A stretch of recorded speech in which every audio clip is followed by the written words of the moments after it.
부가가치세 이제 본격적으로 들어가겠습니다. 오늘 부가가치세에 우리 이제 세법의 부가가치 세법의 그 전반적인 모습입니다. 총 부가가치세는 총 9장으로 이제 되어 있습니다.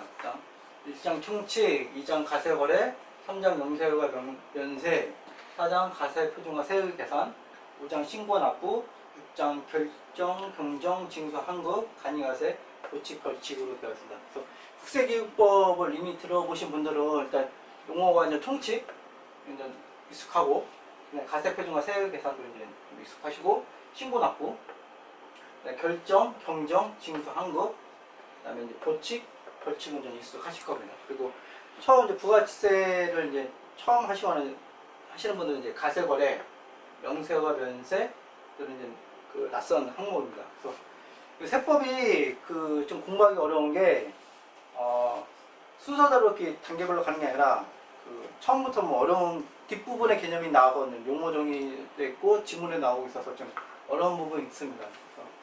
그래서 세법은 그 공부하실 때 제 경험으로는 최소한 그 보통 사람들이 그냥 3회독은 무조건 해야지 어느 정도 감이 되실 거예요. 감이 되시고, 그리고 세법은 제가 계속 말씀드리지만 그 뭐 다른 과목도 대부분 그럴 텐데 탑다운으로 그래서 이제 이런 식으로 이제 공부하시는 게 제일 좋습니다. 뭐냐면 이제 처음에는 뼈대만 잡고 이렇게 이제 큰 뼈대만 잡고 그 다음에 뒤에서 살 붙이는 개념으로 가셔야지 이게 이해하기 쉽지. 처음부터 모든 조문이라든지 이제 그 교재를 보시면 디테일한 내용도 많이 있습니다. 디테일한 내용도 많이 있는데 하나하나씩 보시면 어렵습니다.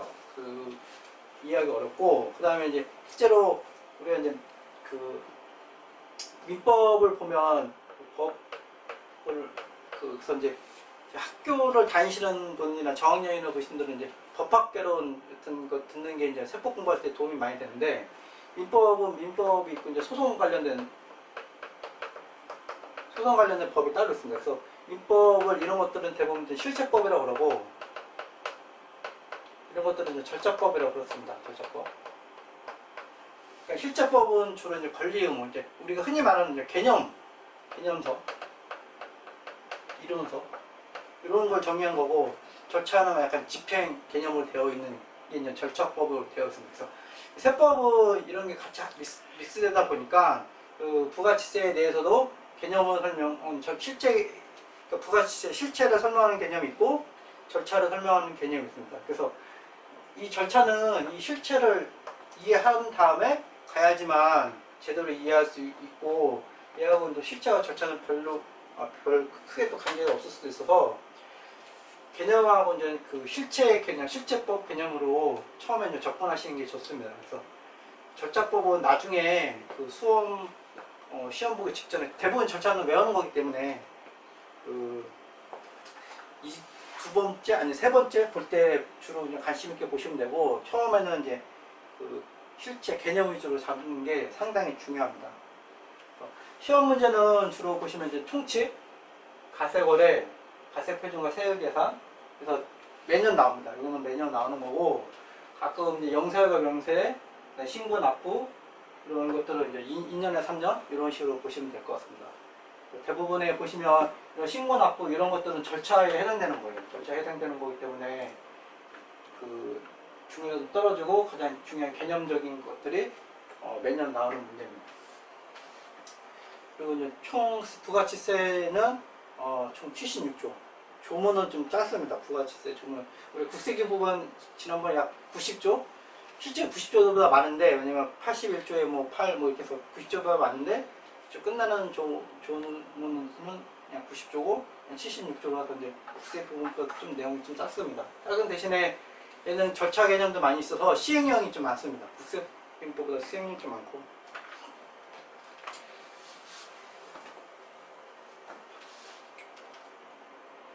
그리고 이제 이번에 이제 본격적으로 총칙입니다. 총칙은 목적, 정의, 납세 의무자, 신탁 관련 수탁자의 물적 납세 의무, 가세대상, 가세기간, 납세지, 가세관할, 사업자 등록이 있습니다. 그래서 밑줄 친 게 중요한 부분입니다.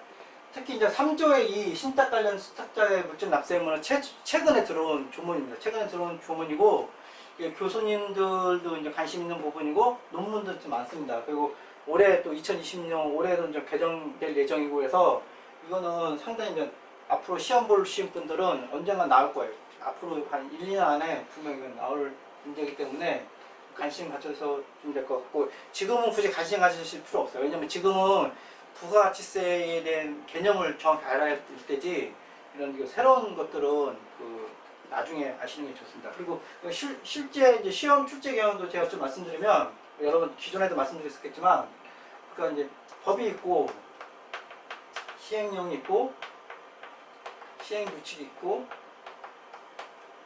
기본 통칙이 있습니다.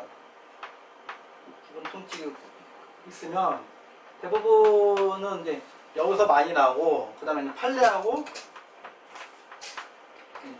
국세청에서 하는 집행 기준이 있는데, 시험이 난이도가 이제 높아질수록 이쪽으로 이제 많이 갑니다. 왜냐면 이제 구석 어려운 부분 어렵게 내려고 보니까. 그래서 이쪽에서는 이제 중요한 부분이 있습니다. 항상 중요한 부분이 시험에 나오고, 그 다음에 시험에 또 한 테마는 이제 개정.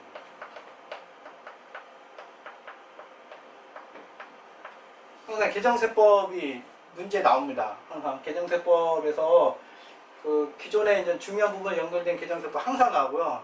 그 다음에 추가된 조문은 또 나오고, 그래서 개정세법이 나옵니다. 그래서 세법은 뭐 주변 분들도 요즘도 이제 장수생들이 있는지 잘 모르겠지만, 세법은 그래서 이제 공부를 많이 한다고 더 많이 알거나 뭐 쉽게 붙거나 그런 부분이 상대적으로 좀 떨어져요. 세법이 워낙 자주 바뀌어서.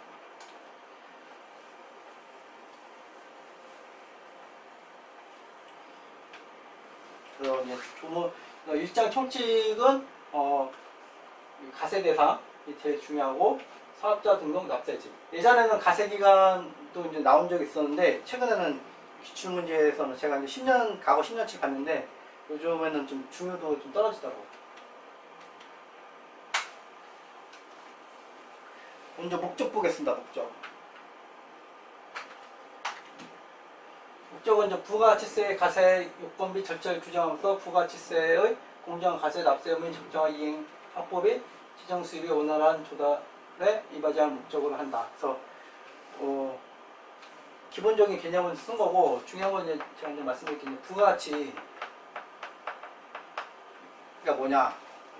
우리가 부가가치세법인데, 부가가치세법에 부가가치에 대해서 정의를 안 했어요. 정의가 없습니다. 정의.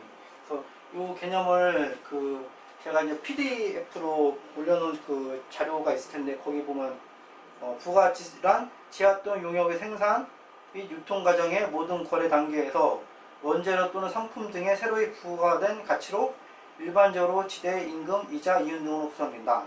그래서 부과된 가치 우리가 이제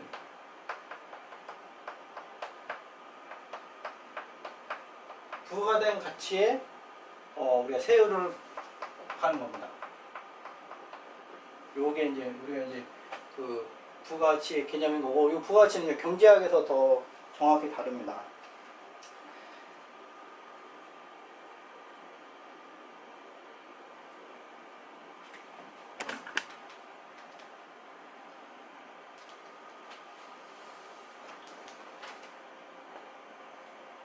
그리고 부과된 가치는 세율인 거고, 그래서 이제 이런 부과된 가치를 그럼 어떻게 할 거냐. 우리가 이제 부가가치세를 어떻게 이제 구조를 만들 거냐 할 때,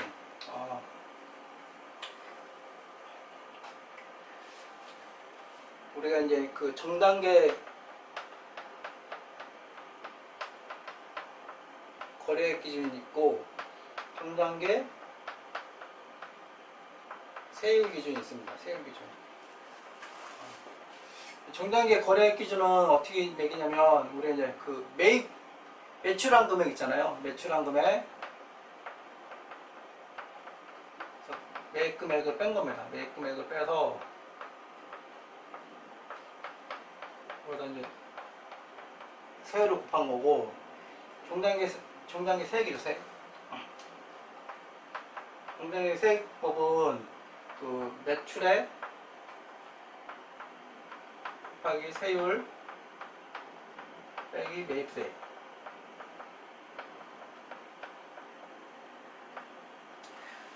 제가 지난번에 했던 그 부가세 첫 시간에 했던 우리나라 그 부가치세 납부세 계산 구조가 이 정당의 세액 방법입니다. 정당의 세액 방법. 어떻게 되냐면 매출세액에서 매입세액에서 빼서 납부세액을 구했는데 매입세액은 이미 계산된 거고 매출세액은 매출액의 그 가세 표준에서 세율을 곱한 겁니다. 그래서 이게 그냥 가세 표준이 되는 거고 정당의 세액에서는 매출액의 가세 표준이 되는 거고 정당의 거래액에서는 세율 앞에 있는 매출액 빼기 매입액이 가세 표준이 되는 겁니다. 가세 표준이 되는 거고 매출액 빼기 매입액이니까 이게 이제 요만큼이 부과된 가치잖아요. 부과된 가치. 그래서 개념적으로 우리가 부가가치세는 부과된 가치에 대해서 매기는 세금이니까 개념적으로 이게 더 맞게끔 보입니다. 맞게끔 보이는데 실제로 이렇게 산실을 가져가면 약간 불편한 점이 많습니다. 왜냐면 우리가 요 매출액 빼기 매입액에서 하다 보니까 우리가 세율을 우리가 누진세처럼 뭐 100원까지는 1%, 뭐 만원부터는 뭐 10% 할 때 그런 걸 하기가 또 어렵고 그다음에 매출 쪽에는 뭐 5%, 매입할 때는 4% 이렇게 이제 세율을 달리 가져가기가 어려운 구조입니다. 근데 정당의 세액법은 우리 기존의 매입세액을 인정해주고 네가 매출할 거에 세율에서만 따로 구하면 되기 때문에 어떤 세율을 가져가든지 이거는 커버가 되는 산식입니다. 그래서 우리가 이제 전당의 세액 방식으로 우리나라 부가가치세법이 이루어졌다는 걸 좀 알고 계시면 될 것 같고 그다음에 여기는 우리 제2조 정의 쪽 들어가서 재화하고 용역이 나옵니다. 재화하고 용역이 나오는 이유가 이제 부가가치세 개념이 우리가 가세 대상이 이제 재화하고 용역이기 때문에 사주에서 가세 대상이 나오는데 그 재화 용역이 나옵니다. 그래서 재화하고 용역의 뜻을 이제 정의를 해주게 됩니다. 재화는 재산 가치가 있는 물건 및 권리를 말한다. 권리도 다 포함합니다. 재산 가치가 있는 물건 및 권리를 재화라고 보고 재산 가치가 없는 것은 물건 및 권리라고 말하지 않습니다. 그 다음에 용역이란 재화 외에 그러니까 이루어 있는 재화 외에 재산 가치가 있는 모든 영무와 그 밖의 행위를 말한다. 그 다음에 용역의 범위는 대통령이 정한다. 그 다음에 사업자란 영리든 비영리든 관계없이 사업상 독립적으로 재화 또는 용역을 공급하는 자를 말한다.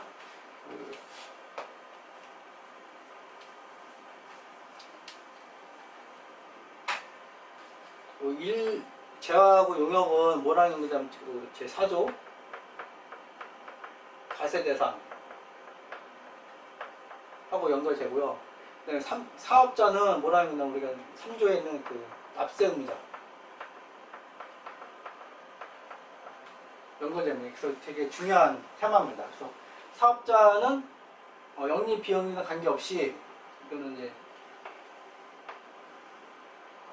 수식어니까 빼면은 우리가 사업상 독립적으로 재화 또는 용역을 공급하는 자, 독립적으로 재화 또는 용역을 공급하는 자, 그러니까 사업자는 의미인 거고 뒤에 더 서술해 드리겠습니다.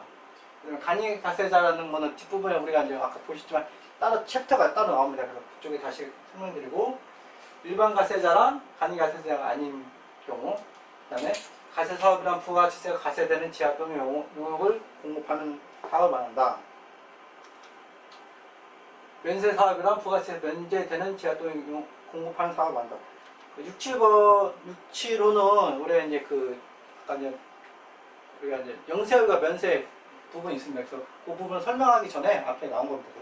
가세사업과 면세사업에 대해서 정의를 한 겁니다. 그러니까 무슨 말이냐면 재화하고 용역이 있으면 이게 가세 대상인데 이 중에서 가세되는 게 있고 면세되는 게 있는 겁니다. 이렇게 접근하시면 됩니다.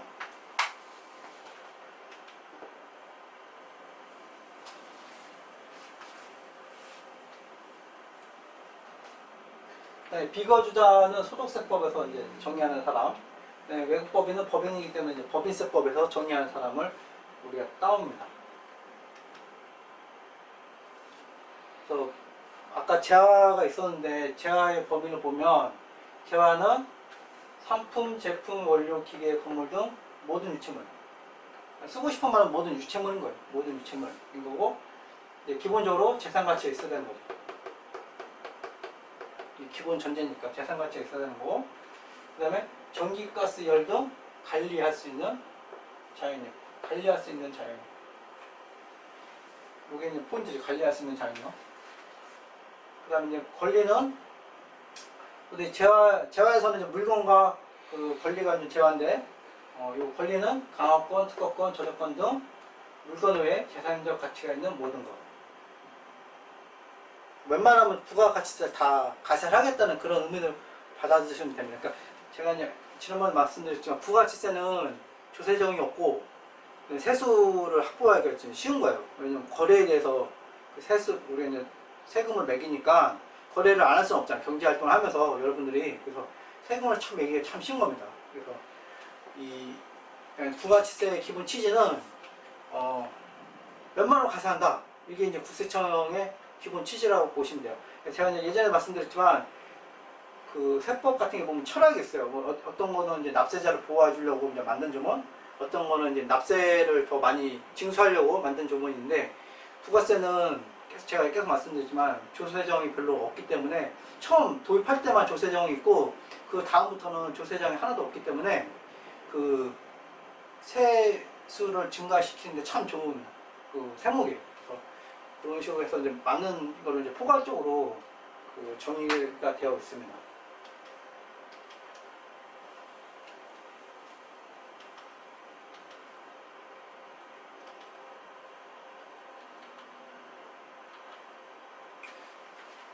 좀 더 그 우리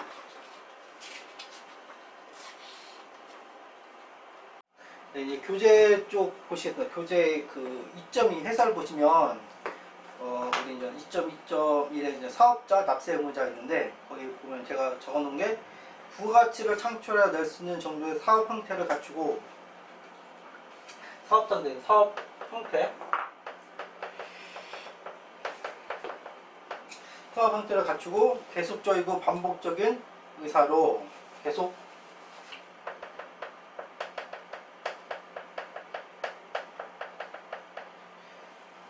제한 또는 용역을 공급하는 자를 의미한다. 일시 우발적 공급 경우 사업자를 보지 않는다. 이거를 왜 드렸냐면 우리 이제 납세지, 사업장, 그러니까 사업장이 부가가치세에서는 중요한데 그 사업장 단위로 이제 가세를 하거든요.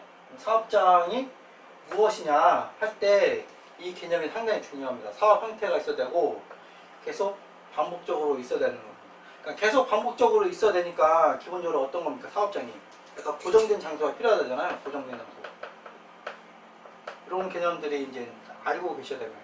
그러니까 일시 우발적인 게 아니고 사업자란 그 사업 형태가 갖춰야 되고, 사업 형태가 갖춰야 되니까 고정된 장소라고 보시면 되고 계속 반복적으로 해야 됩니다.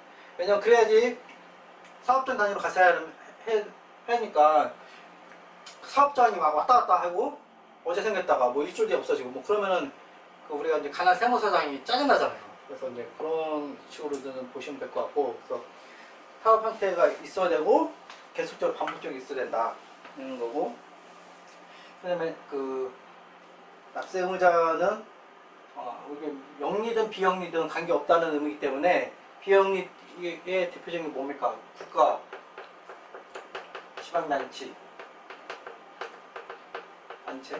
뭐 이런 거잖아요. 그래서 영리든 비영리든 관계없기 때문에 국가, 지방단체도 지하 용역을 공급하면 사업자가 되는 겁니다. 용어에 이런 의미가 다 내포가 되어 있습니다.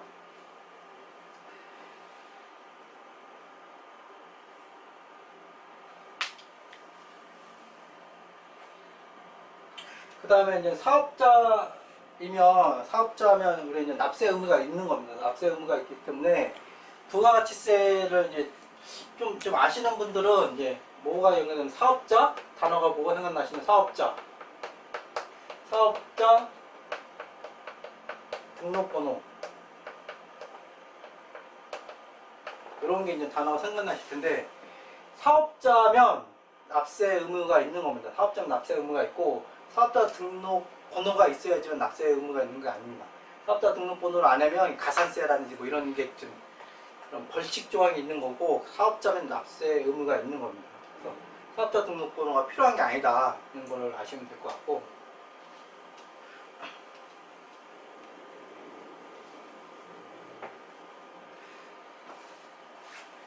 이제 3조 가겠습니다. 3조.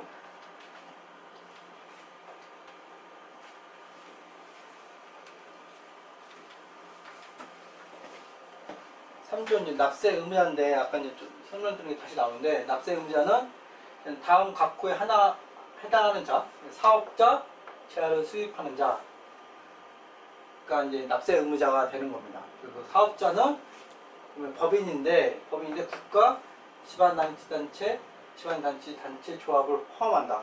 굳이 이 단어를 안 써도 되는데, 이게 왜 문제 되니까 써준 거예요. 법조문까지 온 거예요. 이게 판례라든지 이런 게 문제 되니까. 그러니까 정의상에, 사업자 정의상에 이제 영리하고 비영리 관계없이 이제 독립적으로 제하고 용하고 공급하는 사람을 이제 사업자로 본다고 했으니까 이건 좀 추가적으로 넣는 거고, 이제 그다음에 사업자가 중요한 거고, 재화를 수입하는 자가 이제 추가된 거죠. 재화를 수입하는 자가 왜 있냐면, 제가 이제 부가가치세 기본 개념에서는 설명했었는데 이걸 아는데, 부가가치세는 기본적으로 국내가 있고 국외가 있고, 그다음에 우리가 이제 제가 말씀드린 부가가치세는 소비세라고 그랬잖아요. 소비세이기 때문에 소비할 때 그 부가가치세를 내는 겁니다. 부가가치세를 내는 거기 때문에 소비지 가세라는 표현을 씁니다. 소비지 가세라는 표현을 쓰고, 소비지 가세에 이제 반대되는 개념은 뭐냐? 생산지 가세입니다. 생산지 가세.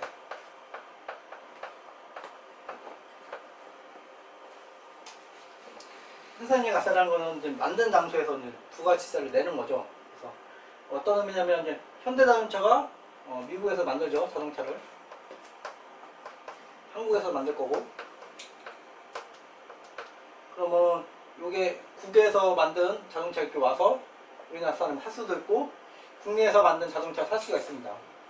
근데 국내에서 이제 부가가치세는 국내에서 만든 거는 뭐 10%, 생산지니까 뭐 이쪽에서는 부가가치세를 뭐 20% 낸다 그러면 국외에서 만든 그 자동차가 더 비싸잖아요.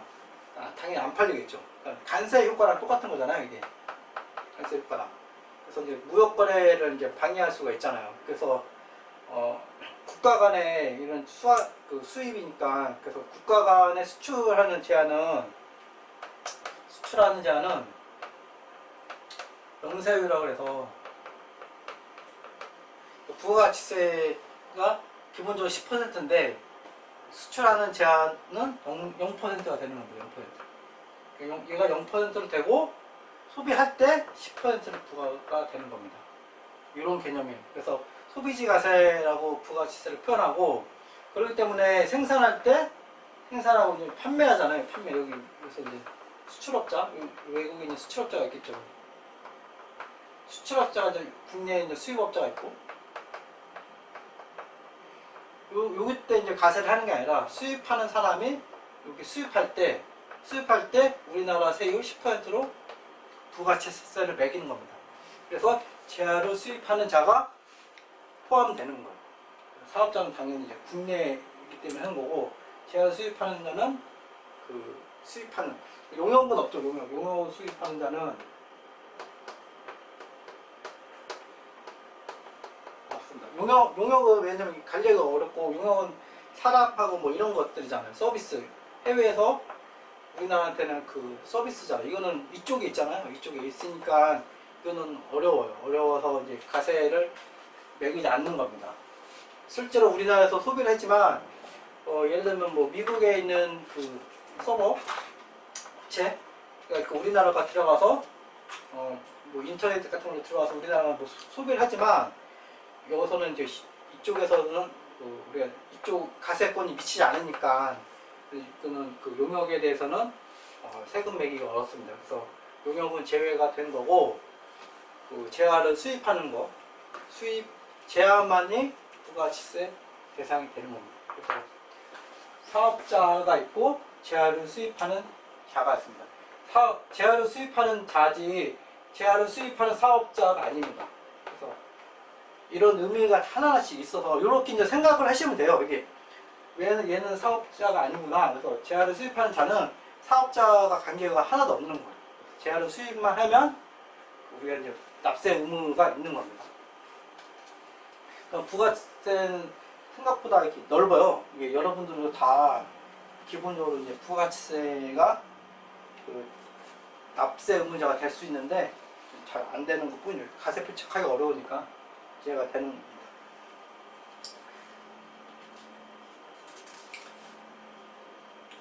그래서 보시면 납세 의무자 보면 사업자가 있고 재화를 수입하는 자가 있고, 아까 제가 말씀드린 것처럼 사업자 등록이라는 단어가 안 나옵니다. 사업자 등록번호, 등록 여부라는 표현이 안 나와요. 그래서 그 사업자 등록해야지 납세 의무가 있는 게 아니라 사업자의 정의가 있으면, 사업자 정의라는 게 아까 말씀드렸던 일정한 사업 형태 계속적으로 반복적으로 이제 공급하는 게 있으면 부가가치세를 납세를 하는 의무가 있는 겁니다.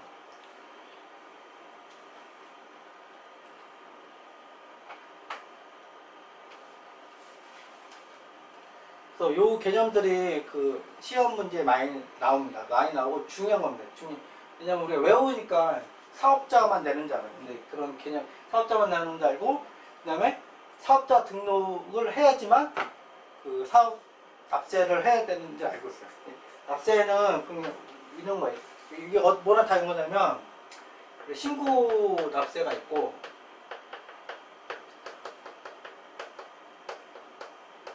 부가납세가 있잖아요. 그죠? 그럼 이제 신고 납세라는 거는 이제 부가가치세가 여기 있는데, 부가가치세가 여기 있어요. 신고 납세를 하려면 뭐가 있어야 됩니까? 사업자 번호가 다 있어야 돼요. 사업자 번호, 사업자 등록번호가 있어야 되니까 이런 사람들은 신고 납세를 할 수가 있는 거죠. 사업자 번호 내가 안 했어요. 약간 탈세. 이런 사람들은 그 세금 의무가 없는 게 아니라 이걸 할 수 없으니까 국가가 그런 사람 찾으면 포착하면 국가에서 납세를 하는 거예요. 납세 의무가 있으니까. 이런 식으로 가는 겁니다. 그래서 그 사업자 등록번호가 없어도 납세 의무가 없는 게 아니라 다 하는 겁니다.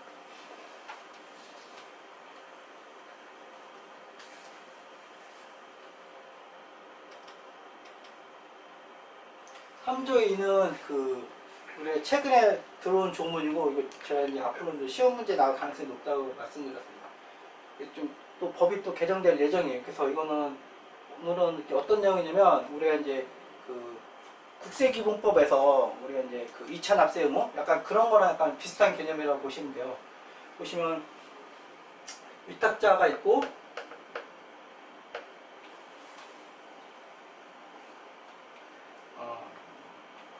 수탁자가 있고, 그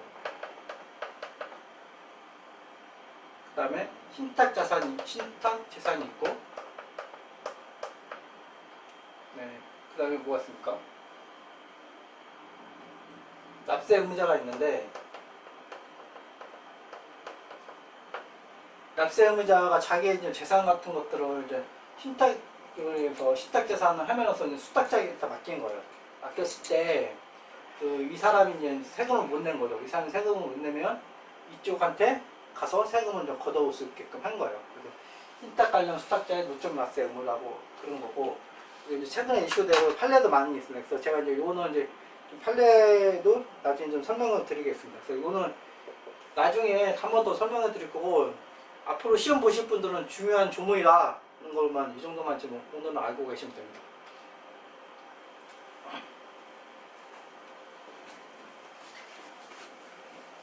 납세 의무자를 다시 한번 정리하면, 이게 계속 제가 이게 하는 이유가 중요하기 때문에 하는 겁니다. 사업자는 영리모처성이 있어야 되는 게 아니라 영리든 비영리든 관계없다. 그래서 국가 등이 포함되고 계속 반복적, 이게 중요한 거죠. 사업 형태를 갖추고 계속적 반복적으로 재화 또는 용역을 공급하는 사람이다.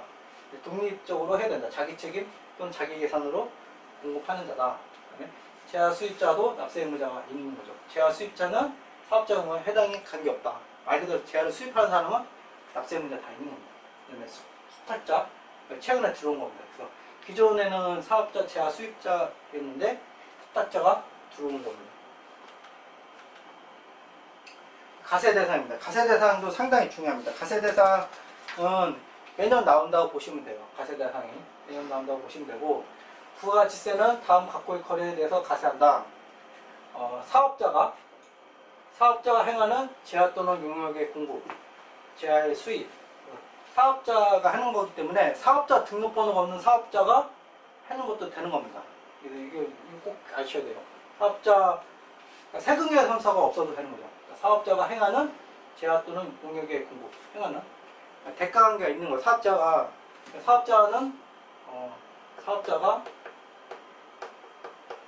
그 제하 용역을 공급하고 채권에 대한 권리가 있잖아요. 채권이 생기는 거죠. 채권. 사업자는 요게 생기는 거고, 그다음 우리 소비자는 제하 용역을 받을 권리가 생기는 거죠.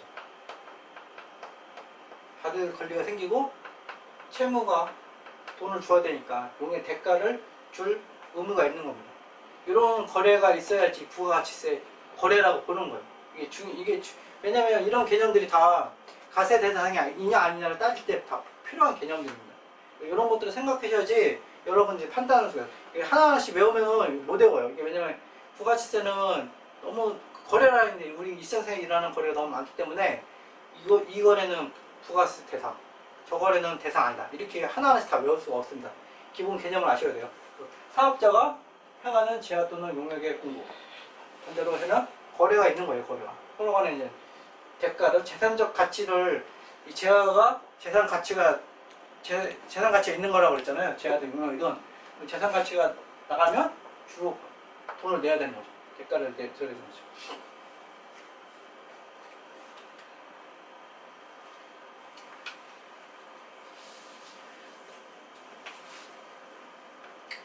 그 가세대상 사례를 보시면 손해배상금, 소유 제하의 파손, 훼손, 도난 등으로 인해서 가해자로부터 받는 손해배상금은 뭡니까? 이거는 이제 가세대상이 아닌 거죠. 그 다음에 도급공사 계약서 그 길이 지연으로 인해서 발주받는 국제상품, 얘는 이제 얘는 다 아닌 거예요. 보시면 아까 이제 공급, 거래 이런 개념이 있었는데 소유 제하를 도난해서 가해자로부터 받는 거리가 없잖아요. 대가가 없잖아요. 이 사람들은 사업을 내가 제공한 용역이 없잖아요. 이 사람이 이제 그 소유한 제하가 있는데 이 가해자한테 제공한 대가가 없잖아요. 당연히 가세 대상 안 보는 겁니다. 이거 다 그런 거예요. 대여한 제하의 망실에 대해서 그 받는 변상금. 내가 대여한 대여로는 이제 가세 대상이지만 제하를 망실했잖아요. 망실한 거에 대해서 받는 거는 가세 대상이 아닌 거죠. 특별회비도 보시면 협회 등 단체가 제하의 공급 등 용역의 제공에 따른 대가 관계없이 회원으로부터 받는 협회비, 참조비, 특별회비 등은 가세 대상이 아니다. 뭐 주고받는 게 없잖아요. 우리가 뭐 뜯긴다 그러잖아요. 우리가 기업체 들어가시면 이런 협회비, 참조비 뭐 사장님 그런 뭐 표현 쓰실 거예요. 뜯기는 돈 뭐 예금하다고 그러실 건데 대가가 없다는 거거든요. 이게 그렇기 때문에 이제 가세 대상이 아닌 거예요. 그다음에 유가증권 등 이거는 뭐 없잖아요. 이거 유가증권 수표 화폐 갖고 뭐 거래를 주고받는 게 아니잖아요. 그냥 이렇게 제하하고 다른 거니까.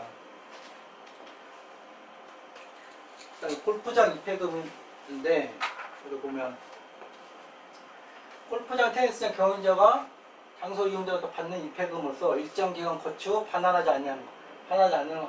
반환하지 않는 입회금은 가세 대상이 된다. 그러면 다만 일정 기간 거치고 반환하는 입회금은 그러지 않는다. 그러니까 반환하는 거니까 뭐겠습니까? 내가 용역을 제공했어요. 용역 제공 받았어요.